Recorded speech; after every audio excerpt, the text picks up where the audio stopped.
All right. Welcome, everybody. Thank you so much for tuning in today. My name is Franz, and we're incredibly excited for this episode of the partnership where we have Jay Leboeuf, of business development and corporate development at Descript. Descript is an all in one podcast and video editing platform. So, Jay is probably the best sounding guest we have on the show or had on the show until today. And he also has 20 years of experience in business development, startups, and community building. So, a ton of really interesting insights I hope we get to share over the next 30 minutes. And I want to dive right in with you, Jay. This is all about startup partnerships. Like, how can you win big in with your startup? And so, when do you think is the right time to invest in partnerships when you're starting your startup? All right. So thanks for having me. Honored to be the best sounding guest so far. One thing that I think will actually frame all of my answers today, Franz, is how I'm going to define partnerships. I'm not going to define partnerships as developing a channel strategy to get our SaaS software distributed to thousands and hundreds of thousands and millions of additional customers. Mostly what partnerships looks like at Descript is three prongs. It's it's product partnerships, so identifying and building technical integrations into the Descript user experience, or making sure that we get things out into the world. Brand partnerships, so becoming major brand sponsors or participants that elevate the Descript brand and our product and awareness.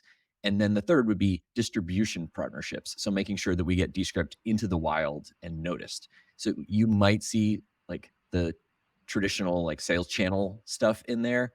I'm Mhm. not going to talk about that at all today. So I mentioned that first because one could argue that, how do you pick the right time for partnerships would be like on day one. And I saw the results of the poll that said, most people feel like day one is the right time to invest in partnerships. And I can see why someone would say it, because if they feel like their distribution strategy, that the way that their product is going to reach their audience is going to be through a channel, is going to be through other companies, yeah, then maybe you really want to start building those relationships early. Mhm. But day one, for most startups, you have no product market fit. You probably barely have a product. You have a product that you think is going to solve some pain points or create some gains for other customers, but it's not actually doing anything yet. It's completely unvalidated. You have convinced your friends, family, and maybe a few investors that you can do this, but come on, it's not ready to scale. So, Yeah. by my definition of like working with those like integration partners, brand partners, distribution partners, too soon. So I would honestly, can you pull up your poll again? Yeah. I'll remember what my answer was. Yeah. There So you go. yeah, I honestly I feel like between seed and Series A is really where you want to hit the sweet spot. Yeah. I started at Descript right after our Series A. Even that sometimes has felt like, okay, it was a bit too soon because we've been growing relationships. We've built up this huge network, but only now, post Series C, are we really starting to activate and materially like gain a lot of business value from our partnerships. Yeah. I tend to agree. I think if you can see it in the post that I actually responded with Series A myself. So I was actually really surprised when I saw day one, and I have a couple of thoughts on that as well. But before we get into that, I'm super curious to hear like what were the first partnerships you worked on when you moved into Descript? Like you just mentioned the three buckets of partnerships. Like which one was the one which you initially prioritized and which drove a lot of value? Well, let me tell you the ones that never materialized and never saw value first. And this is why I'm so like day one too soon. In my first week, one of the things I jumped into was talking to the CEO of a hardware company, and they were thinking of doing a bundling partnership where I won't reveal who it is, but like just imagine you buy this nice microphone, you get Descript in the box. And Yeah. when I was at Avid on the Pro Tools team, when I was at Isotope, this was a thing that you would do. You would include a back in the day like a CD in the box, or you include a postcard, and that was just a great way to get noticed and get into new markets. And so it was like, great, I've done this before. I know exactly how to do it. And we dove into that on week 1. And a year Mhm. later, through many stops, starts, restarts, I learned so much about hardware bundles and integrations, like even just putting a postcard in a box requires like 9 months lead time because you have to figure out what the product is. You have to coordinate with manufacturing. You realize that all these hardware companies are fully international. So then you need to figure out, well, our help center is in English. Our app is only in English. At the time, it could only transcribe audio and video in English. So there was no way to just put it in a box that goes to English speaking countries easily. All this stuff, Yeah. day 1, you dive in, you have great ideas, but you don't really know how it's gonna play out. And, you also are potentially partnering with a company that you don't have good product market fit. So, for us, we knew microphones, great. I mean, it's an audio makes audio editing 10, 20 times easier than it has been Yeah. before. But I've also talked to a lot of camera companies, and we would talk to camera companies before our video editing was any good, really. So you're too soon. You're building building something before it's ready. Yeah. Now, I get that. yeah, I'm happy to give an example that we actually do well, so everybody doesn't feel Yeah. like I would this is love gonna to be hear that. all about failure. Um, Sometime in 2020, and this like this gets to like this theme that actually is we're going to touch upon more of like how relationships are with people, not with the companies. Sometime in Mhm. 2020, I started talking to LinkedIn, and LinkedIn was telling me about their early plans to get more creators on the platform. It was strategically important for them to get more audio creators, more video and creators. The benefits of that for LinkedIn were things like, okay, you stay on the platform longer, the posts are more engaging, and it's just a better strategy all around that they wanted Yeah. to move towards. As I started learning about that, it began what is now like a 3.5 years into this relationship where we've done like almost a dozen different programs where Descript partners with LinkedIn on numerous things, and we can talk about that more in detail. But that was something that we did start early, and we saw absolutely no benefits of it for like the first year, and I'm sure LinkedIn didn't either. But we knew we were just planting seeds, and Yeah. required this long term commitment to get there. Yeah. I think that's a crucial point, right? If I bring up the poll again, I think the issue is that on day one, you might not actually have runway to commit to these long time frames that partnerships often take, right? Like you said, like LinkedIn might not have shown results in the first year. Well, in a startup, after 1 year, you probably need to like start raising funds, or else you might run out of money, right? Like Right. you can't really invest your limited resources into an initiative which won't show results within the next couple of weeks or months, right? And so that's why I also think that day one is probably not the right answer. I've also talked to multiple startups, and what happened is that they might have like actually convinced the partner that they should team up, but then over time they realized that their ICP changed. Like their ICP used to be marketers, and now it's actually salespeople. And Right. so then the marketing partner is not the right one, so they just pivot. And now you broke trust with that partner because that partner puts you in front of their customers Right. and advocates for you, and then you just say like, oh, actually, I don't want to do this anymore. I'm going to walk away, and that like trust can't be rebuilt. Like you're just gone for them. Like they don't want to work with you anymore. You wasted everybody's time. Right. It's not a good look on you. And then people talk. Like especially in partnerships, people talk a lot. So that means that they might actually do a reference check on you, or maybe they hear at a party that this partnership didn't work out, and that comes back again, right? So partnerships are an incredible commitment, and it's important that you actually like know what you want and then commit to it and actually can deliver on it rather than just do a half baked partnership. Absolutely.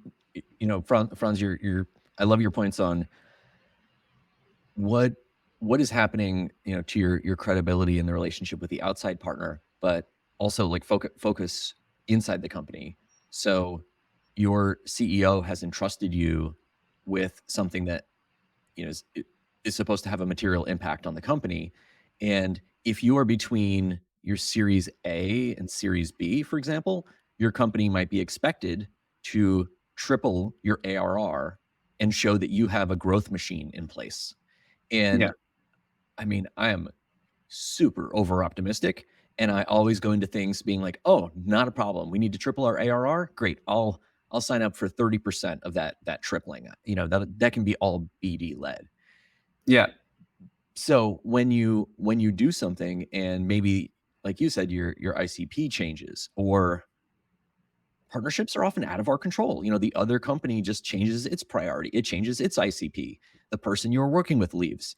You are now left with like, I have to deliver 30% of the tripling of our company, and I have my strategy is gone.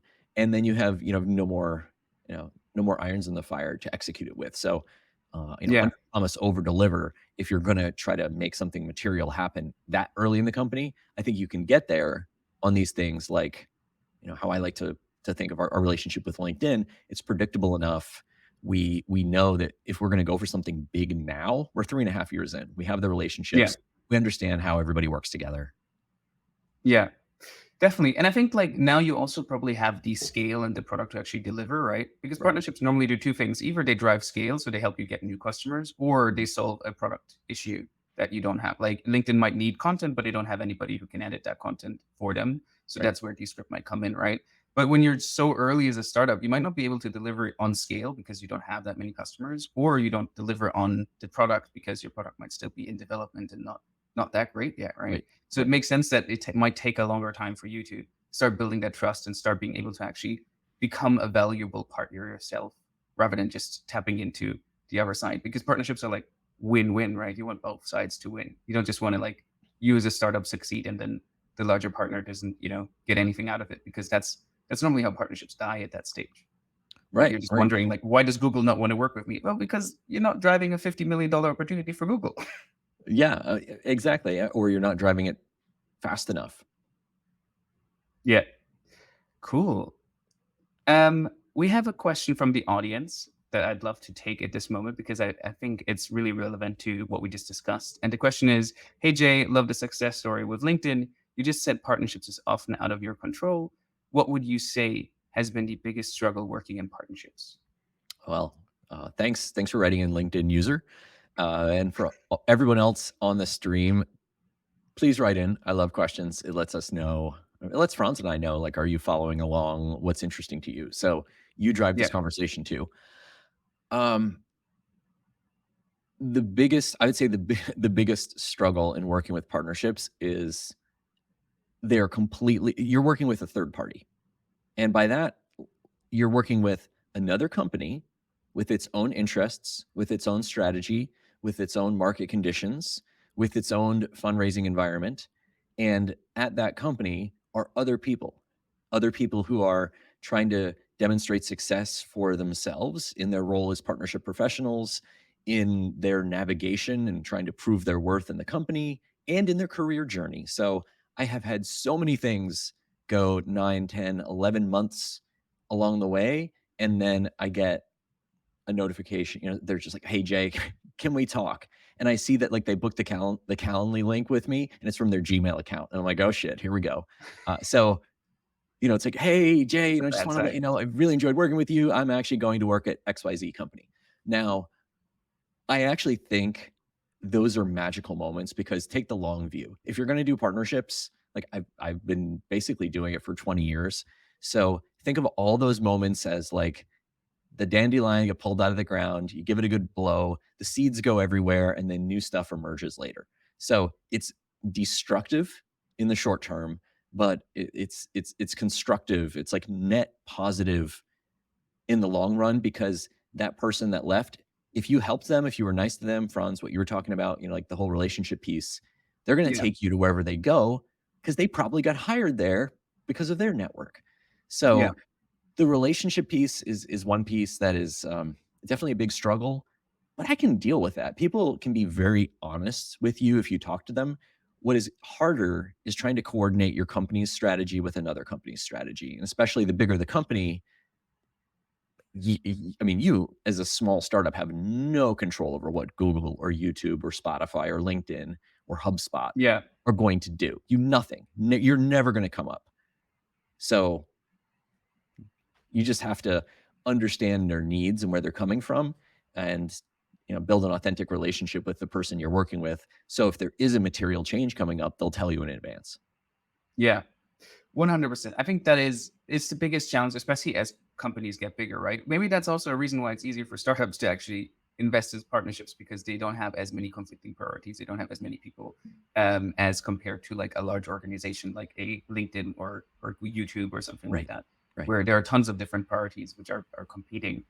Um, One of the biggest challenges I've had when I started in partnerships, and I think this would be something which I would love to ask you as well, is like one of the biggest challenges I had when I took on this role was actually getting in touch with people. Like, the company might say, "Hey, we want to partner with YouTube," but who at YouTube do you talk to, right? Like, Right. how do you actually know which person is, somebody who has like similar goals as you and like where you can actually drive value for their team?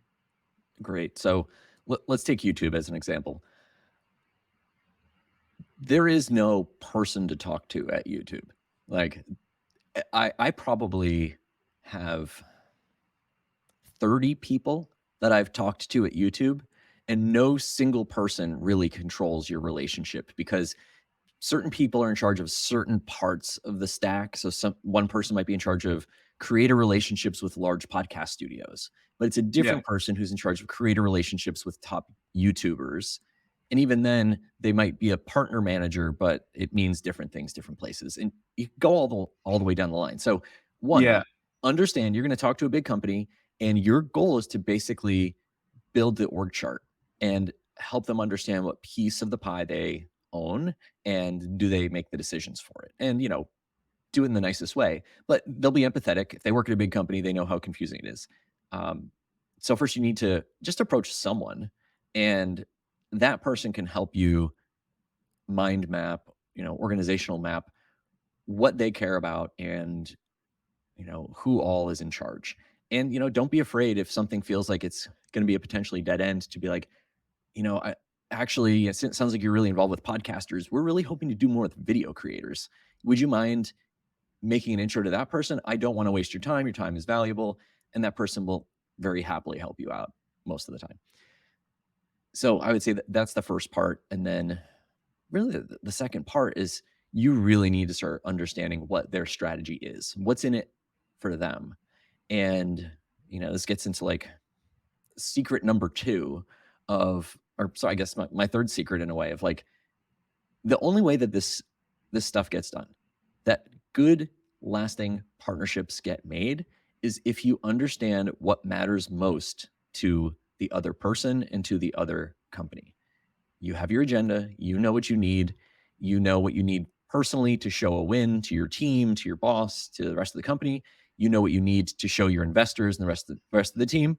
But what really matters most is like, how can you demonstrate something to the rest of the uh, how can you demonstrate something to the rest of the company? And you can't do it if you don't know, Franz, if we're trying to do something and I'm Yeah. hoping that StreamYard will just send a promo code with a Descript authorization to all of your users, like that's what's in it for me. I want more users, but I need to know what your pain point is right now. Yeah. Exactly. And I think what's interesting about these large companies, you kind of alluded to it as well, is like sometimes you almost need to help people understand like what their priorities are because they might not know, right? Like everything is so compartmentalized in a Right. company like YouTube or LinkedIn or others that like, people themselves might not even know what exactly their goal is or how they fit into the bigger picture at the company. Yeah. Um, so it's almost like like a give or take in a give and take in this moment where you like collaborate with the partner together to figure out like what is it that the partner needs because they don't actually necessarily know it themselves. Yeah. Exactly. Like there's hearing you repeat it back is great because it's like there's three tiers. There's what does the company need? So, in that LinkedIn example we started with, I was able I was like, LinkedIn, I don't see a lot of video content on there in 2020. Like, why would you need more? And they're like, oh, okay, Jay, let's explain our strategy. We want to get more audio and video creators on the platform. They're the next generation. We want to keep them from going other places as well. And, more content equals more engagement, et cetera, et cetera. Okay, I understand LinkedIn strategy. Now, that person, what does that person need? What's going on in their lives? What are they trying to prove? If it's their first week on the job or first month or first year on the job, you're going to need to maybe help them understand like, okay, maybe they need some small wins. So you can start small and go bigger. If I'm talking to somebody who's been at, let's say if they've been at LinkedIn for like 10 years, they Mm. can take some big swings. Like, they don't really need, uh, a small win to prove to their boss that they're good at what they do. They kind of have the brand cred to pull that off. Then the third piece I'd add, I didn't think of this one for a while, was what does the person's boss expect from them? Like, the person they report to, what do they expect and in what time frame? So, you can get to that by saying like, "Hey, how is your success measured?" It could be your team, it could be you as a person, but like, I want to help you be successful in this. So let me know, is this a quarterly goal for you? And if this is a quarterly goal for us to get this thing across the finish line, we might need to change the way we're doing things because I'm not thinking that way. I don't really care about the quarterly goal for what I'm doing. I'm thinking about getting something out in a year. Yeah. That's such a good point because that's ultimately the people that your contact cares about are like their manager and like the executives and so forth. And they just want to make sure that, they align with what they do because they want to keep their job, especially in this environment right now. Like it's not really the time anymore to like come up with like lofty goals and stuff Right. and visions for partnerships when, you might get laid off next quarter. Like what you Right. care about is to make sure that you look good this quarter. So then next quarter, when somebody's putting on the axe, like you're not part of the, team that is on the chopping block, right? Right. Right. I think another interesting one as well, which I observed has been like planning cycles. Like it's something which as a startup you don't think that much about because if LinkedIn says they want to do something, you're just doing it, right? Like you Right. just you just prioritize it and that's it, right? But for other big companies, like what's interesting is that they work in like certain patterns where it's like a half a year and then there's a month of planning and then another half a year. And like sometimes it's really just about making sure that you time your approach well. Like sometimes they have a problem, they think about it in their, 1 month planning or so, Right. and then if you hit them in that moment with the right outbound, they might be, more willing to look at it. Or Right. maybe ideally, maybe like a month or two before they start planning, you already Right. plant that seed, like you said, like you plant that little seed, which says like, hey, we're Descript. We actually do this with podcasters. If you want to invest in podcasters, you should talk to us. So then when they come to planning and they say like, hey, we want to invest more in podcasters, somebody will raise their hand and go like, you know, and we actually should talk to Descript. Like Yeah. it's all about being in that room where the magic happens without actually being physically present. Yeah. And making sure that, you know what their planning cycle is, you know when it occurs, how they prioritize initiatives. So, for anybody who's watching this stream, hopefully you're like writing down like this is probably the 17th question you probably should be asking the Yeah. person, and they don't have to be in the first call, but these are all things you need to fill in because it's going to come up or it's going to blow up if you don't ask it at some point. Yeah. Um, and also like let's not underestimate. It gets to your question of like how do you break into a large partner, the value of being top of mind. So I have plenty Mm. of people that just check in by email, and we had a live stream 2 days ago where we announced all these crazy new AI driven features in Descript, and I had somebody who Yeah. reached out and was just like, "That was really cool. I know saw the press release, saw the event. Let me know when the timing is good to work together." And so it wasn't a request for a meeting to just chit chat. It was just a check in and put their company top of mind. If I had ideas that are swirling around, I would have reached out right then and there. I also do like quarterly syncs with our some of our business biggest partners or potential partners because you know what, it's just fun. Kind of like sometimes it's fun to have Yeah. a meeting with absolutely no agenda. Those can be the most productive where, Franz, if we're catching up, be like, "Hey, do you wanna catch up? There's a lot going on in our industry." No agenda. Yeah. You get good ideas from it. Nice.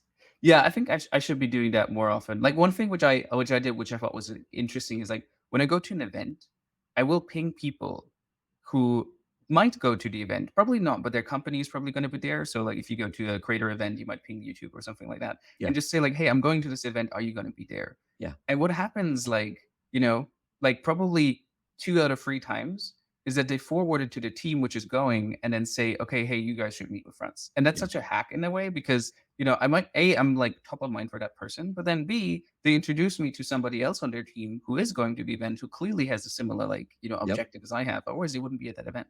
And that through that you can snowball as well and like get more introductions because the people who you already know, your champions, are probably the best, like way into the organization because they're the ones who can make credible introductions where it's not just a cold email you're sending, but you actually get like somebody who vouches for you. I love that. I'm glad you do that as well. Like, Yeah. you're I mean, going to an in-person event nowadays, like, we all used to just go to them and go to meetups and, you just walk in and then let life happen to you. I feel like we appreciate our time a lot more now. We appreciate how valuable it is, and also what a distraction it can be to go to a conference for 1 or 2 days without a game plan. So, um, I promised I wouldn't talk about AI much, but I can't not help. So in the same way that you mentioned, like, you'll reach out to, a champion at a company when you see that they're there and be like, "Hey, I'm going. Will you or someone from your team be able to meet up?" One, that's great because you are now creating an agenda, and it's totally selfish, and that's Mhm. fine. Like, but you're creating and curating your own agenda of who you wanna meet with and what you wanna talk about. And inherently, people are lazy, so that's fine. You're putting interesting stuff on their calendar. But what I like to do is, let's say I'm going to a conference. So I did this. When was the last time I did this? Oh, I was at this investment banking conference. It was like a Goldman Sachs or Jefferies Mm. conference, and I was invited to give a talk there. And I realized, like, okay, cool. I also run sales at Descript as well as Yeah. partnerships and community. This is a great chance for me to, like, have a reason to meet with a whole bunch of, like, CEOs, CTOs, CFOs at a lot of companies. So they shared the invite list in advance, or the attendee list. And first thing I did was scrape it, put it into a Google Sheet. Now what I'm staring at are 90 companies, and I have no idea what these companies do, not a clue. So in ye olden days, I would have researched all of them to get a feel for, like, okay, who am I missing out on? Who are our potential customers that might be good customers for Descript or good partners that we meet with for business development? So now I put it into Google Sheets. I use a plugin called GPT for Sheets or Sheet GPT or whatever the hell it is. I hook up my OpenAI API key, and then column one is like first name, last name. Next one is company. Column three, I basically have a prompt that says, in one sentence, what does this company do? And then that references the company name. Click, drag it down. Now I have 90 answers to that question that I can review and skim. I can even ask follow up questions on that original prompt. So, like, maybe column four is this company in the media, entertainment, technology, or content marketing industries? Like that type of stuff. And then I could say approximately how many people work at this company. And now you're getting Yeah. into doing like more clear bit type stuff, but you get answers really fast. You can search and sort. And then that's, Franz, how I come up with my hit list of who I want to meet with. And maybe two-thirds of the people I meet with are totally cold. They're not expecting to hear from me, but I can tell them exactly why we should do it, and I've probably invested, what, 10 minutes at this point to do it. So that's my AI hack for preparing for conferences nowadays. Wow. I definitely need to get that Chrome plugin. Like that sounds amazing. Oh yeah, it's just Um, Google Sheet plugin. It's great. yeah, I feel like everybody's talking about AI, but there's not a lot of using AI actually. So, as somebody who's working at the forefront of AI and also has these great workflows already, like how do you think AI will change the way we do business and partnerships? Like you just mentioned an example which blew my mind, but do you think there are other things which we'll see in the future as well that will impact partnerships or business? So I'm really not good on the, like, long-term prognostication because, like, this is gonna be played back to me in a year or two, and I'm gonna be completely wrong. But That's here okay. We're all guessing at this point. we're all guessing at this point. Um, Well, let's look at what I did. I already used it as a force multiplier, and if I had interns on my team and I didn't value their time, I probably would have said, like, "Go research these companies, type up a one-sentence description on what they do, start telling me who I should meet with, and then start preparing, like, meeting notes of what are the top 5 questions I should ask them if I'm interested in doing a distribution deal or a technical integration with them." All those things. Literally all that can be done in advance through a few well-crafted prompts, and once you get it working for that first company, drag, click down, use Google Sheets, use Notion. It can all be automated. So you now can have a business development team focused on much higher profile things. And, I use it for corporate development too. It's like impossible to keep track of all these companies coming out. So I just want as much enrichment as I can of what I'm working on and the many assistants that I can have to help me um, summarize things. Speaking of summarization, the last thing I'll share is, uh, you and I meet with so many companies, and I think of people who are watching the stream right now. We all meet with so many companies. We learn so much important stuff. And then what does it do? It stays either in our heads or gets stuck in Coda or Notion, and it never sees the light of day. And Yeah. that is it's horrible. It's like one of the things that our output should be measured on is how well we're actually sharing what we learn to make our teams better, to make our products better, to make our companies more competitive. And so I've been using AI summarization quite a lot, and also to create like quick video summaries of, hey, here's everybody I met with this week, and Yeah. AI can write the script, Descript can do the video editing, done. Yeah. That's awesome. Yeah.